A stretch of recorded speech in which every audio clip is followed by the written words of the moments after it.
अहो, आई-वडिलांच्या जीवावर तर सगळेच उड्या मारतात. पण स्वतःच्या कष्टाने, स्वतःच्या हिमतीने घेतलेली एक जरी वस्तू राहिली ना, तरी त्या वस्तूचं एक वेगळंच समाधान, एक वेगळाच आनंद मिळत असतो. तर नमस्कार मित्रांनो, मी धुळेकर कविता पाटील पुन्हा एका नवीन व्लॉगमध्ये तुमचं मनापासून स्वागत करत आहे. तर आज आम्ही मायलेकी सकाळ-सकाळमध्ये निघालो होतो गावात जाण्यासाठी.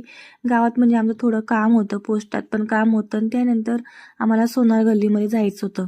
आणि आम्ही दोघी मायलेकी होतो असं नाही बरं का. आमच्यासोबत अजून 2 जण होते. एक माझी मावशी आणि दुसरी म्हणजे माझी आई. तर आम्ही सगळेच्या सगळे निघालो पोस्टाकडे सगळ्यात आधी. पोस्टातलं काम झालं झालं की लगेच आम्ही निघालो सोनार गल्लीमध्ये. तर आम्हाला म्हणजे कानातले वगैरे खरेदी करायची होती मलाच. तर आई म्हणे, "तुझ्याकडे आहेत पैसे, मग घेऊन घे एखादी वस्तू," म्हणे, "तर तुला कामातच येईन."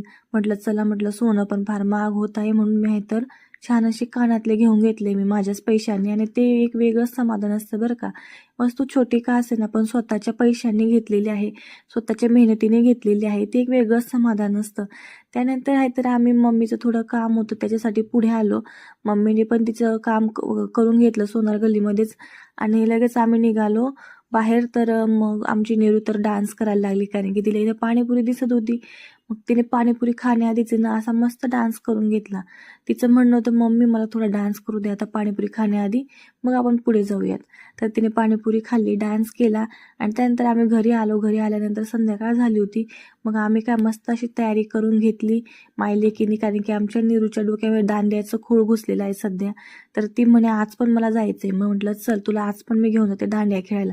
मग म्हटलं, "आज मी पण थोडासा दांडिया वगैरे खेळून घेते." त्यासाठी मी पण साडी वगैरे नेसून घेतली आणि आजचा कलर हिरवा होता म्हणून मी थोडी हिरव्या कलरची साडी वगैरे नेसून घेतली होती आज. आणि तिथे गेल्यानंतर बघितलं तर कोणीच नव्हतं. तर आमची निरू नाराजच झाली होती. तर असा होता आमचा आजचा दिवस. बाय.